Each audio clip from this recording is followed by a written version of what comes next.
أعوذ بالله من الشيطان الرجيم بسم الله الرحمن الرحيم فإذا قضيتم الصلاة فاذكروا الله قياما وقعودا وعلى جنوبكم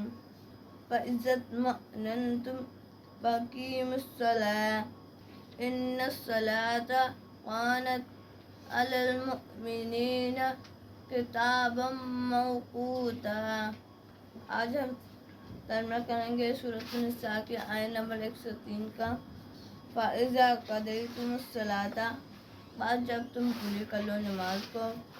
فَاذْكُرُوا اللَّهَ، پس تم یاد کرو اللہ کو، قیاماً کھڑے ہوئے، وقعوداً اور بیٹھے ہوئے،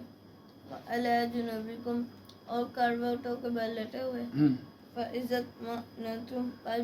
جب تم امن میں ہو جاؤ، سکون میں ہو جاؤ، فَأَقِیمُوا الصَّلَاةَ پس نماز قائم کرو، إِنَّ الصَّلَاةَ بے شک نماز کانت ہے علی المؤمنین مومنوں پر کتابا موقوتا مقرر وقت پر فرض کی گئی۔